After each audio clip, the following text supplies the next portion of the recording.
You're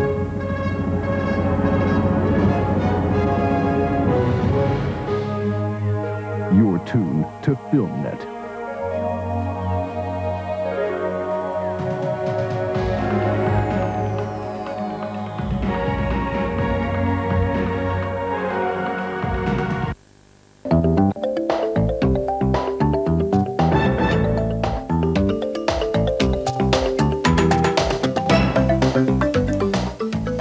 I'm Dagny Holqueen, and this is E! News Week in Review, our 30-minute look at this week's top entertainment news.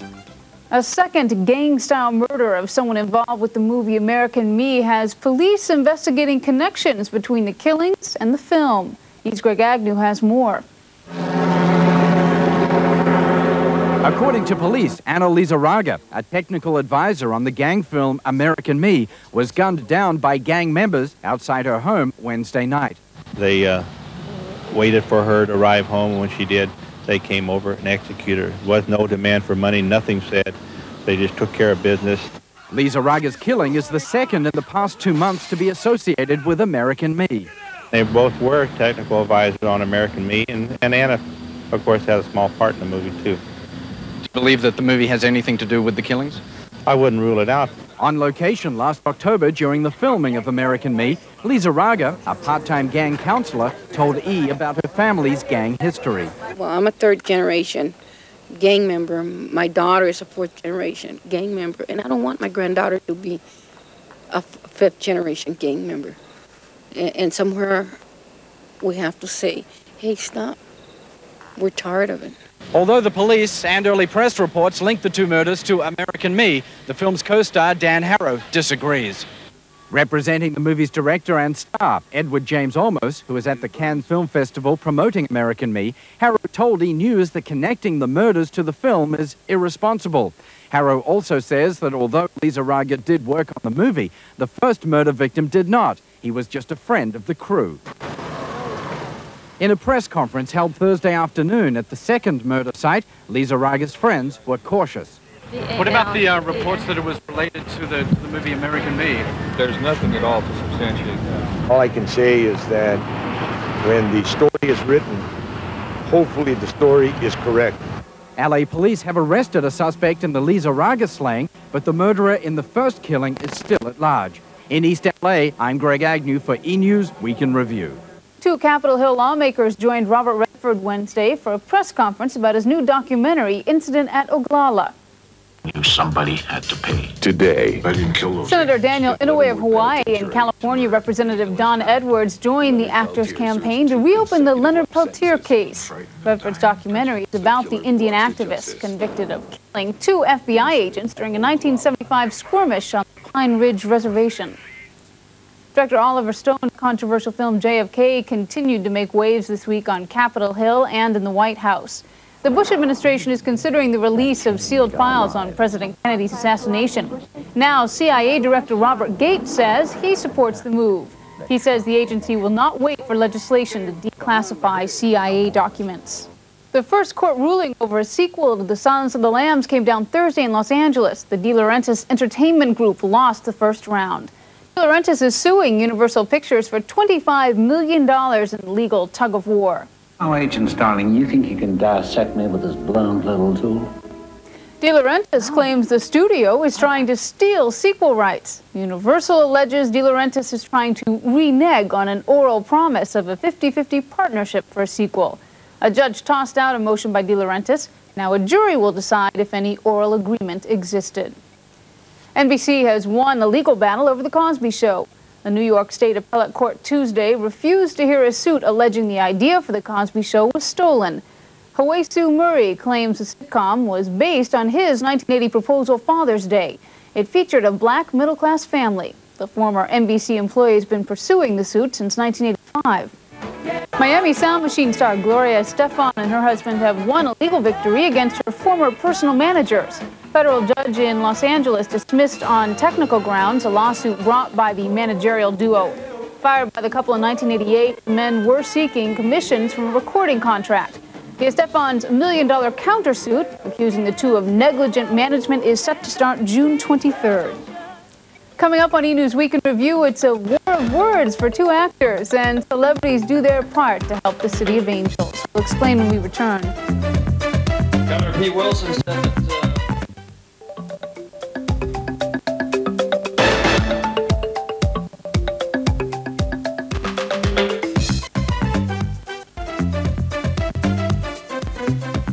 Hello and welcome back to E! News Week in Review, our 30-minute look at this week's top entertainment news. I'm Dagny Holt-Green. Actor Mickey Rourke reportedly has a few ideas about who is to blame for the Los Angeles riots. He's pointing his finger at director-actor Spike Lee for his film Do the Right Thing, with its portrayal of racial tensions and urban unrest. Rourke's manager says the actor was misquoted by an Italian newspaper. Spike Lee says Rourke should shave and take a cold shower. Los Angeles television stations are complying with FBI and Justice Department subpoenas for their riot tapes. As these Greg Agnew reports, the legal action is raising serious questions. A tense situation and a big crowd of people and a lot of police officers. When rioting erupted on Los Angeles streets following the Rodney King verdict, LA's TV stations broke into regular programming with up to 90 hours of live coverage. This is a Channel 5 News special report. Firefighters are continuing to battle dozens of blazes that have been burning. Now that the FBI and U.S. Justice Department have subpoenaed copies of all broadcasts to use for identifying suspects, news executives are worried about their images in the community. I do not like it, and I don't think any of my colleagues likes it. What it does is cause us to be a participant, and the worst part of it is that if these tapes are used for evidence and any of the people who are either shooting them or shooting the tape or reporting could be called as a witness and is forced to testify, we could be then looked upon as agents of the government. Newspapers, including LA's biggest selling daily, the Los Angeles Times, are also being forced to hand over photos taken during the unrest, both published and unpublished. Although the Times will supply all published pictures, editor Shelby Coffey III says they will resist all requests for unprinted photos. TV news directors have also been advised to expect subpoenas for unaired video. Bill Knight, a cameraman who was shooting the riots, says if stations hand over the tape, criminals will look at the shooters in a new, more dangerous way. When they realize that the camera in the field is another extension of the arm of law enforcement, then they're going to come to that camera in the field a lot more than they have to this date. Television news directors and newspaper editors are not the only ones being subpoenaed in the riot investigations. Private citizens who are on the scene of finding their photos and home videos are being requested and seized. Several freelance photographers have been asked to hand over their rolls of film, and the home video shot by a South Central LA man that was the center of a TV station bidding war last week was confiscated by police armed with a search warrant. U.S. Attorney's Office staff refused to comment on the subpoenas because of ongoing grand jury investigations. In Los Angeles, I'm Greg Agnew, E! News Week in Review. Actor Eric Douglas and concerned comedians joined forces at the Improv Comedy Club in Los Angeles to raise money for victims of the recent riots. More than $17,000 was raised for patients who could not afford medical care for injuries sustained during the riots.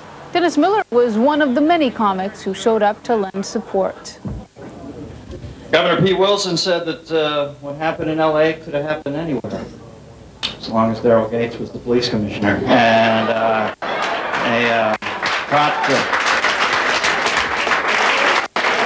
no matter how you feel about this, whether you're pro or you're con, you know, I felt this obviously needed to happen. This was building up to happen.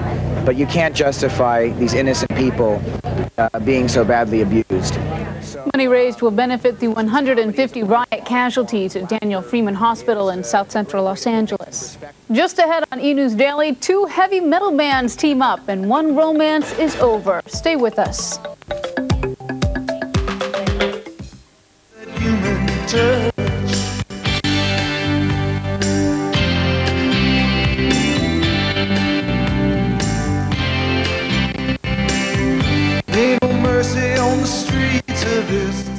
Hello and welcome back to E! News Week in Review, our 30-minute look at this week's top entertainment news. I'm Dagny Holt-Green. It'll be a heavy metal fan's dream come true when Guns N' Roses hits the road with Metallica this summer. In Hollywood Tuesday, Slash from Guns N' Roses and Metallica's Lars Ulrich made it official. They'll perform 25 concerts in the U.S. and Canada. You know, we finally came to a point where we talked about it for so long that we just decided, we have to turn the drunk talk into reality. Let's just do this. Yeah, exactly. Let's get together and make this happen. Because it really... Both bands, known for marathon performances, will play sets in excess of 2 hours. The heavy metal tour kicks off July 17th at Washington's RFK Stadium. Michael Jackson will be kicking off the European leg of his Dangerous tour next month. German fans will be the first to see his show June 27th in Munich. The tour then heads through Northern Europe, winding up in Lisbon, Portugal, September 26th. No dates have been announced for an American tour. The hard rock band Skid Row is throwing a private party for 11 of its fans. They were injured at the Skid Row concert in Kalamazoo, Michigan last week when somebody threw a bomb. The fans are invited to an upcoming concert and will all receive backstage passes. Rob Halford is leaving rock group Judas Priest to become an entrepreneur. At a Los Angeles press conference Wednesday, the singer said he was launching a band management company and a solo career. What you can expect from me in the future will be a modern, hard and heavy sound, and yes, the music will have the power you would expect from the metal god. It's safe to say that you'll not hear a Barry Manilow, John Denver type of thing, man. Hufford says it isn't the end of Judas Priest. He predicts it will be a reunion once contract negotiations are completed. Grammy Award-winning producer Quincy Jones is the latest recipient of the Spirit of Liberty Award.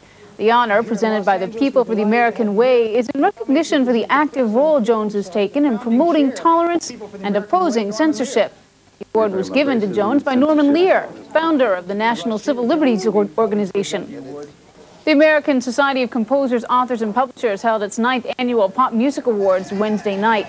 Jimmy Jam and Terry Lewis were named Songwriters of the Year for the most award-winning songs. The team has written hits for singers including Janet Jackson and Johnny Gill. Sammy Cahn, winner of 4 Oscars for his film compositions, was honored with a Lifetime Achievement Award. Country singer Dwight Yoakam will also be performing at the Singing Cowboys tribute Saturday night, but he won't have actress Sharon Stone in his arm. A publicist for Stone, star of the hit thriller Basic Instinct, tells E! News the two have broken up after 3 months together. Eddie Murphy is reportedly getting ready to walk down the aisle. According to the June issue of Essence magazine, the comedian, actor, and his longtime companion Nicole Mitchell plan to marry in September. They have a daughter and are expecting their second child. Roseanne and Tom Arnold are planning a family. The actress-comedian had her fallopian tubes reattached last month so she could have a child. The Arnold's doctor has given them the okay to pursue pregnancy. Roseanne has 3 teenagers from her first marriage. Actor-comedian Jerry Lewis is a father again. He and his wife Sam have adopted a 1-month-old baby girl. Danielle Sarah is their 7th child. Amy Grant and husband Gary Chapman are expecting another child in November. It will be their 3rd child. They already have a daughter and a son. Children of all ages can see Disneyland's newest attraction, Fantasmic. The multimedia experience is a story of Mickey's imagination gone awry. When night falls on the happiest place on Earth, Fantasmic will draw its audience into a thrilling world of illusion. A unique mix of magic, music, live performers, and special effects. The largest entertainment show that our company has ever done in the world. The attraction is a combination of familiar Disney characters and a showcase of theatrical technology. It's the first time with this high technology, all these special effects, that you have live performers. So that in itself is a breakthrough. We've never really done that before, combine the two things. The challenges are many, and an attraction of this size presents some unusual problems. The show is so involved with 48-foot-tall fire-breathing dragons and 38-feet-tall witches who throw, in effect, lightning bolts, that it has to be run by computer. This is my dream! And finally on E! News Weekend Review, Batman returns. Not the movie. This time it's Batman the Ride. Six Flags Great American Amusement Park near Chicago opened its Batman attraction last weekend. Thousands of thrill seekers waited in line for 2 hours to enjoy 2 minutes on the suspend looping thrill ride. The ride whips passengers through Gotham City at 50 miles an hour. From all of us at E! News Week in Review, thank you for watching. Stay with us. There's much more to come on E! I'm Dagny Hoke-Green.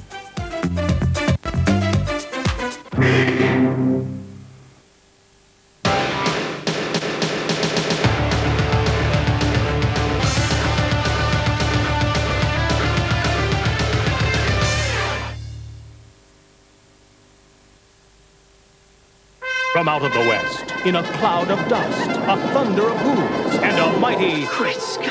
I know, this is heavy. Indians! Marty and Doc go back one more time for their greatest adventure of all. Doc's living in the past. Don't try it, Tannen! But he's about to be history. What kind of a future do you call that? I'm going back to 1885 and I'm bringing you home. It's the last roundup. Come on, run! It's the final showdown. Hey, lighten up, jerk! Where Marty makes a name for himself. What's your name, dude? Eastwood. Clint Eastwood. What kind of stupid name is that? Doc meets his mate. You saved my life. I'm a proud at your service. And Tannen meets his match. I'll hunt you and shoot you down like a duck. It's dog, Buford. Shoot him down like a dog. Michael J. Fox. Where'd you learn to shoot like that? 7-Eleven. Christopher Lloyd. There's a fella that can't hold his liquor. And Mary Steenburgen. I never ever met a man like you before. Gentlemen, excuse me, but my friend and I have to catch a train. Steven Spielberg and Robert Zemeckis invite you. Come on, Marty! To the Rough Rider. Rip roaring, rootin' tootin', straight shootin'. Hold up! It's a science experiment! Rousing conclusion of Back to the Future. Let the festivities begin! Yeah! Yeah! Back to the Future, Part 3.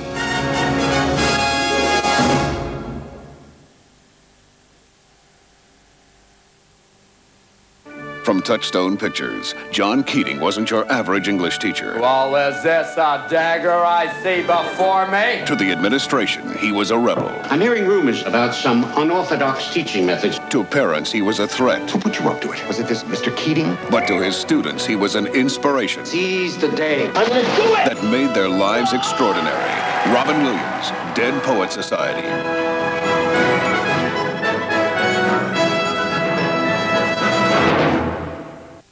International Network and Lester Persky Productions are pleased to present the story of an extraordinary woman.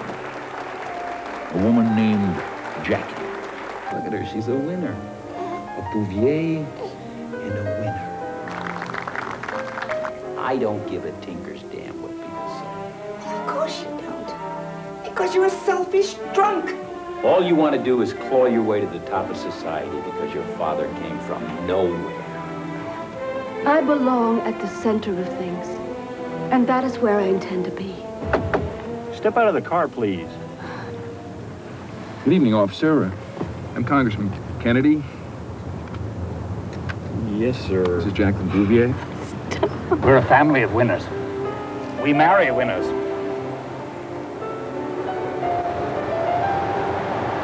I think you're a winner, Miss Bouvier.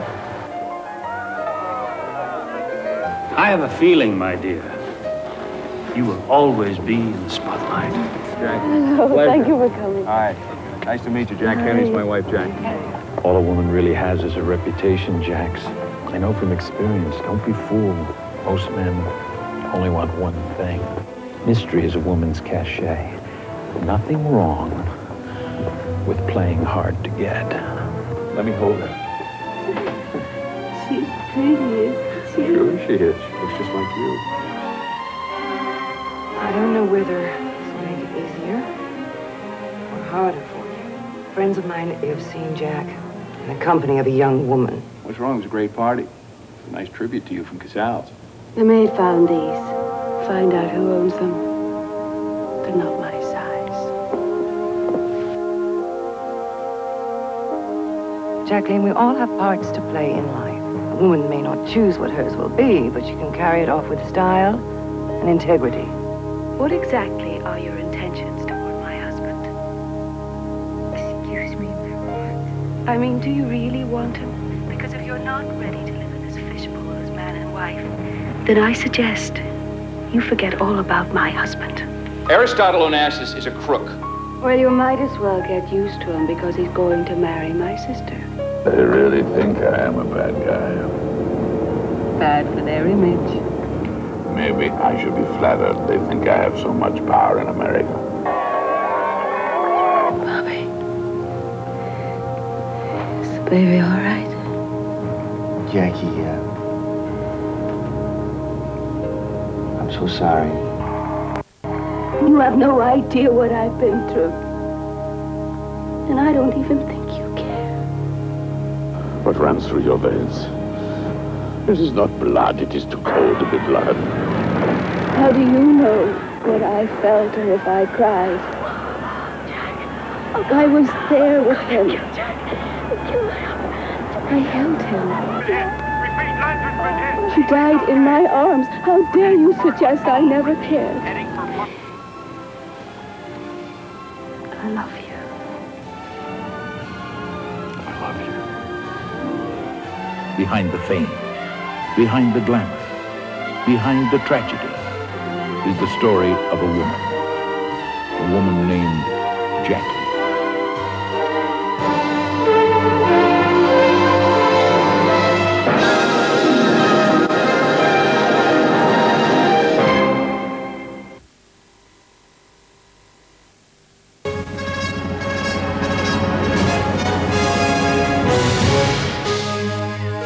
This is FilmNet.